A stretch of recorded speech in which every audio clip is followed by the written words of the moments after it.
आप सभी का स्वागत है मेरे YouTube चैनल अर्बन देसी गर्ल पर। आज का टॉपिक है बैंक डेथ सेटलमेंट और लॉकर क्लेम जो होता है वो हम कैसे करते हैं। मतलब बैंक पर हम जो डिसीज डेथ क्लेम होते हैं वो कैसे किए जाते हैं, ये प्रोसेस किस लिए किया जाता है, क्यों किया जाता है, ये मैं आपको इस वीडियो में अच्छे से समझाऊंगी। आप इस वीडियो को ध्यान से सुनिएगा और मुझे बताइएगा कि कहाँ आपने मिस्टेक किया है, कहाँ प्रॉब्लम्स आपको आ रही हैं। बैंक में जिसका लॉकर होता है या सेविंग अकाउंट होता है तो उस व्यक्ति की या तो मौत हो जाती है या वो गुमनाम हो जाता है। अब गुमनाम का क्या मैटर रहता है कि जो भी व्यक्ति गुमनाम होता है उसको 2 साल के बाद हम क्लेम कर सकते हैं उसके लॉकर या सेविंग अकाउंट पर। और जो इस व्यक्ति का मृत्यु हो जाता है विदाउट नॉमिनी, जो क्लेम करना चाहता है वो कैसे कर सकता है। और क्लेम उसके परिवार के सदस्य करते हैं और उस सदस्यों में उन सबकी केवाईसी की ज़रूरत होती है। और जो केवाईसी का यूज़ किया जाता है वो होता है आधार कार्ड। परिवार के सभी सदस्यों का आधार कार्ड आपको ज़रूरत पड़ता है, जिससे आप उस आगे की जो प्रोसेस तैयार होता है उसके लिए आप उसको दे सकते हो। अब उसके लिए डॉक्यूमेंट्स की क्या ज़रूरत होती है। बैंक आपको एक फॉर्म तैयार कराता है जो खुद से वो बना, मतलब जिस बैंक का फॉर्म होता है वो आपको फॉर्म देता है और उस पर जो प्रोसेस तैयार किया जाता है वो कैसे तैयार किया जाता है कि जो क्लेमर होता है उसका मैं आपको पार्ट 1 में वीडियो बताऊँगी, पार्ट 2 में डिस्क्लेमर का क्या होता है और पार्ट 3 में जो श्योरिटी होते हैं उनका क्या होता है। और मेरे पास 2 टाइप्स के फॉर्म हैं, एक है बैंक ऑफ बड़ौदा का और एक है कैनरा बैंक का। आप चाहें तो मैं आपको उस पर भी प्रोसेस बता सकती हूँ, सिर्फ दिखा सकती हूँ कि आपको उसको कैसे फिल करना है। मैं आपको एक बात और बताना चाहती हूँ, जो भी बंदे आगरा से रिलेटेड हैं, मतलब जिनका प्रॉब्लम चल रहा है सेटलमेंट जो नहीं करवा सकते, वो बंदे आगरा के जो भी व्यक्ति हैं वो अपना नंबर मुझे कमेंट बॉक्स में छोड़ सकते हैं और बैंक का जो भी सेटलमेंट रहता है वो मैं आपको क्लियर करवा के दे सकती हूँ। जो जो प्रोसेस लगता है उसमें जो जो डॉक्यूमेंट्स लगते हैं वो सब मैं आपका क्लियर करवा के दे सकती हूँ। अपना नंबर कमेंट बॉक्स में छोड़ दीजिएगा और मुझसे कांटेक्ट कर लीजिएगा।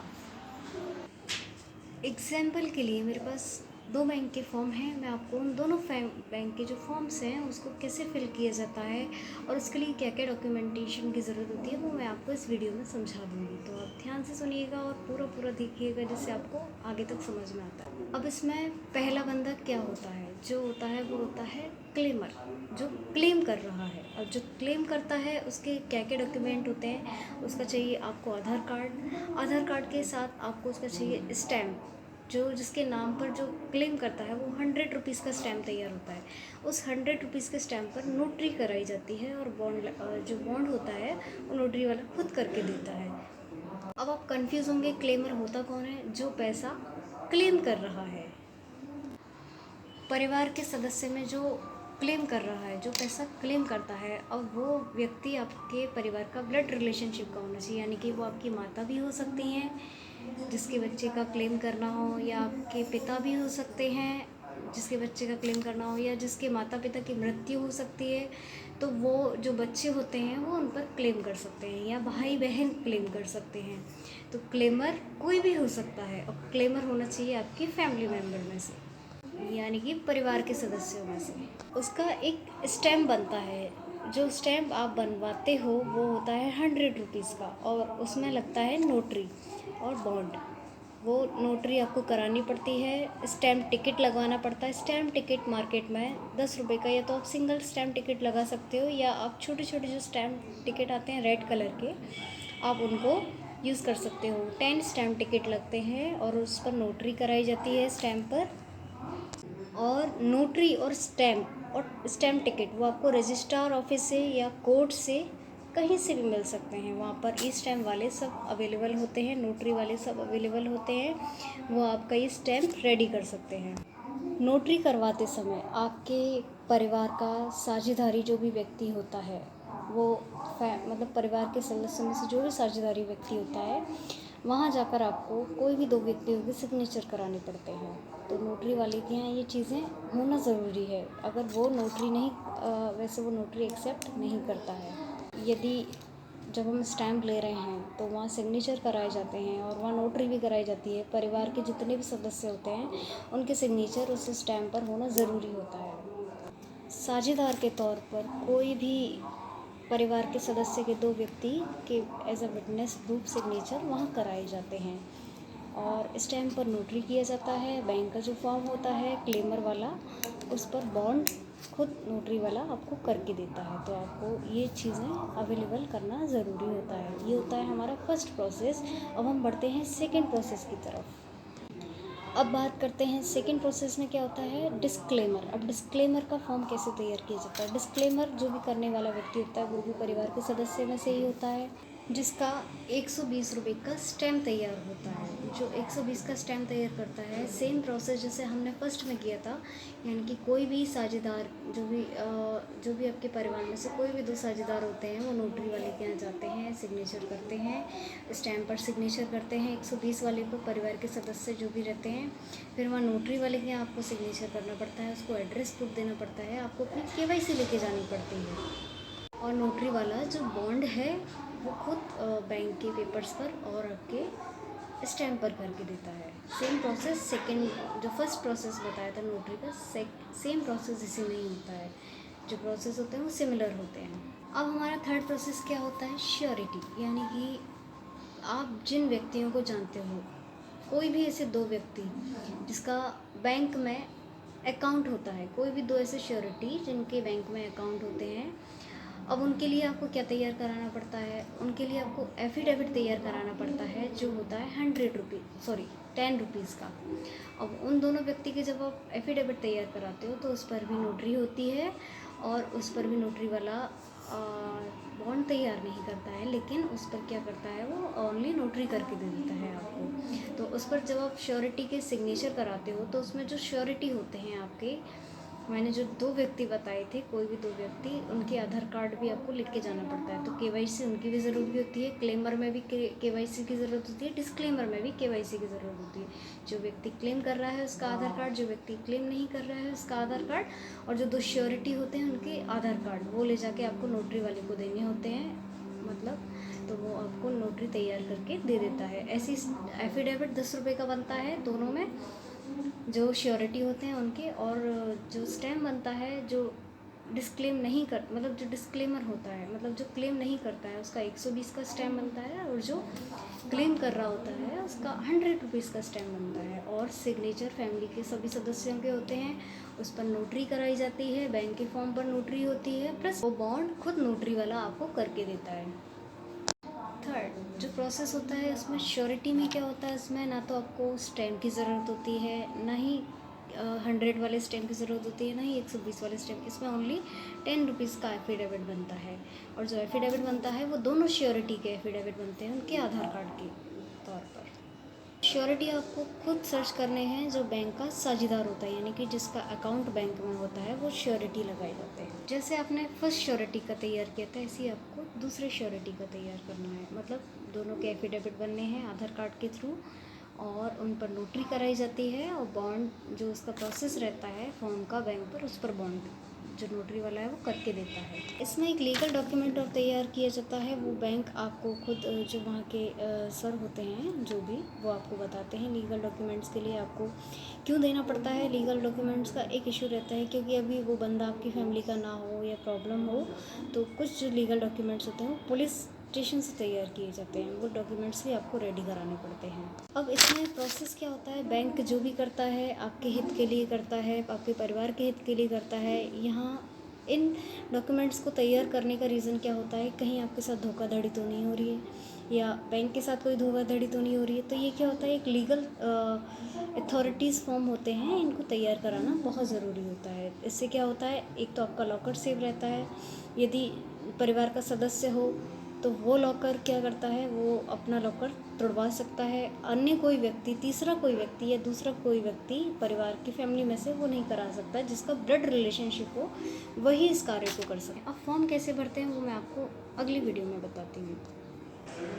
ये फॉर्म कुछ इस तरीके का होता है, यहाँ जिसकी मृत्यु हुई है, ये जो व्यक्ति गुमनाम है, वो यहाँ अपना नाम, address, contact number, email ID वो सब दे सकते हैं।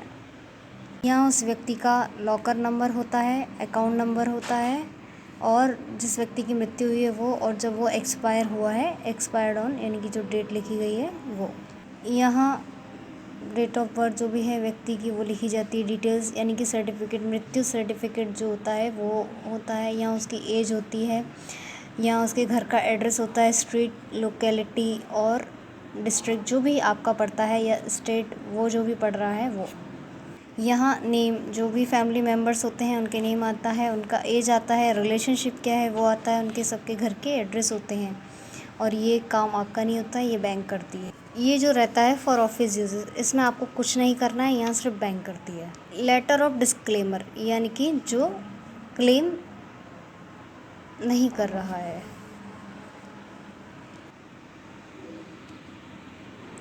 यहाँ उसका नाम आता है श्योरिटी का, यहाँ जो श्योरिटी आपको कितने सालों से जानते हैं वो, उनके घर का एड्रेस और उन दोनों की सिग्नेचर और प्लेस कहाँ के हैं वो, और जो डेट होती है जब आप सबमिट कर रहे हो फॉर्म को तब। यहाँ श्योरिटी का नेम, उसका एड्रेस और नेट वर्थ कितनी होती है वो यहाँ लिखी जाती है। जो बंदा मरा हो उसका नाम, डेथ मतलब जिसका जो भी होता है, डॉटर ऑफ किसकी होती है या बंदा मरा है या जो भी है वो लिखा जाता है। यहाँ बैंक का नेम आता है, जो भी बैंक होती है आपकी, जो भी ब्रांच होती है वो सब यहाँ लिखती जाती है। नंबर, नेम ऑफ क्लेमेंट, जो फैमिली मेम्बर्स होते हैं यानी कि सिग्नेचर एस यानी कि of Clement who will receive the amount, article, deposit, locker और सेफ कस्टडी। यानी कि यहाँ क्या होता है, उन दोनों उस सब फैमिली मेम्बर्स जितने भी होते हैं उनके नेम और यहाँ उनके सिग्नेचर, और जो जहाँ जिस स्थान पर रहते हैं, मतलब जहाँ से आप क्लेम कर रहे हैं, जिस एरिया से या जिस सिटी से, वहाँ का आपको नेम डालना है, डेट और जो डेट रहती है जिस टाइम आप फॉर्म सबमिट कर रहे हो उसी टाइम की डेट, सभी जगह जो डेट होती है वो एक ही होनी चाहिए। लेटर ऑफ डिस्क्लेमर, इसका जो स्टैम्प तैयार होता है, यहाँ मैंने गलत लिख दिया है, यहाँ जो स्टैम्प होता है वो 120 का होता है, प्लस जो भी आपकी बैंक होती है वो उसका नाम यहाँ होना चाहिए। जो भी सर मैडम होते हैं जिनका मृत्यु हुआ है वो यहाँ लिखते हैं, अकाउंट नंबर और बैंक डिटेल, जो भी आपका बैलेंस है बैंक में वो आपको बताना है। यहाँ जो क्लेमर होता है, मेन जो क्लेम करता है यानी कि जो पैसा क्लेम कर रहा है उसका नाम, और जो क्लेम नहीं कर रहे हैं उनका नाम, उनकी एज और उनकी सिग्नेचर यहाँ होनी चाहिए। यहाँ जो नोटरी होती है वो खुद करके देता है, स्टैम्प लगा के देता है। आपको मैंने जो बताया था नोटरी वाले के यहाँ जो नोटरी तैयार की जाती है वो यहाँ से, और वो यहीं अपना एक बॉन्ड लगा के देता है। एफिडेविट, मैंने आपको बताया है, कोई भी दो जो श्योरिटी होते हैं उनका name, daughter of, son of, जिसके भी रहते हैं वो, और रेजिडेंट यानी कि जहाँ का वो एड्रेस है वो, और यहाँ जो मृत्यु हुई है उसका नाम, और जो भी बंदे का जो भी मृत्यु हुई है उसका नाम, और वो कितने ईयर से जानता है वो, और यहाँ पर जो नेम रहता है जिस बंदे के फैमिली मेम्बर्स हैं उनका नेम, एज और रिलेशनशिप क्या है वो आपको बताना पड़ता है।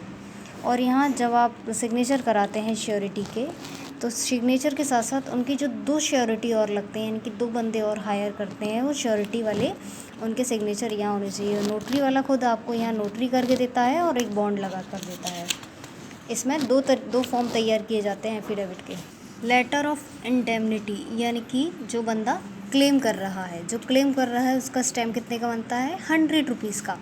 यहाँ ब्रांच का नेम आता है आपका, और जो भी क्लेम कर रहा है उस बंदे का नेम, और जो श्योरिटी होते हैं उनके नेम, और यहाँ फैमिली मेम्बर्स के सबके साइन होने चाहिए। यहाँ डेट होती है, और जो भी पैसा है वो आपका यहाँ लिखा जाता है, और जो दो श्योरिटी होते हैं उनके सिग्नेचर यहाँ होने चाहिए, और ये फैमिली मेम्बर्स के सिग्नेचर यहाँ होने चाहिए। अब आता है श्योरिटी ऑप्शन। श्योरिटी ऑप्शन क्या रहता है, नेम ऑफ फुल, उसका नेम, एड्रेस, क्वालिफ़िकेशन क्या है, एज क्या है, ऑक्यूपेशन क्या है, उसकी जो मंथली सैलरी है वो क्या है, टोटल ईयर इनकम उसकी क्या है, जो भी सोर्स रहता है, नंबर ऑफ डिपेंडेंट्स जो भी है, पर्सनल एसेट्स क्या है, ये सब आपको सारी चीज़ें फिलअप करनी पड़ती हैं। यानी कि यदि उसका लाइफ इंश्योरेंस है वो, अदर एसेट्स है वो, bank account details, personal liabilities जो भी रहता है वो आपको यहाँ फिल करना पड़ता है। यहाँ उसके सिग्नेचर होते हैं, यहाँ जहाँ पर वो रहता है जिस एरिया का, वहाँ उसका मतलब एरिया का एड्रेस, जो भी आगरा या जो भी आप जानते हो, दिल्ली, आगरा, कानपुर जो भी है वो, और यहाँ आपको कुछ नहीं करना होता। अभी यहाँ जो फॉर्म होता है वो खुद लॉकर का वो बैंक आपको फिल करवा के देती है, वो वहीं करवाती है आपको, सेम प्रोसेस यही रहता है। और भी बहुत सारे जो डॉक्यूमेंट्स से रिलेटेड जो भी प्रॉब्लम्स होती है मैं आपके सामने लेकर आती रहूँगी। अगर आपको मेरा ये वीडियो पसंद आया है तो प्लीज़ चैनल को लाइक और सब्सक्राइब ना करना भूलिएगा, जिससे मुझे आगे के लिए ये पता चले कि आप मेरे चैनल को सब्सक्राइब और लाइक कर रहे हो, तो जिससे बहुत सारी जो भी वीडियोस जो भी क्वेरीज़ होती हैं आपकी, जो भी प्रॉब्लम्स होती हैं, फिर वो मैं आपको सॉल्व करके बता सकूँ। और भी मेरे पास काफ़ी तरीके के ऐसे वीडियोज़ हैं जो मैं शेयर करूँगी। प्लीज़ चैनल को लाइक और सब्सक्राइब करना ना भूलिएगा।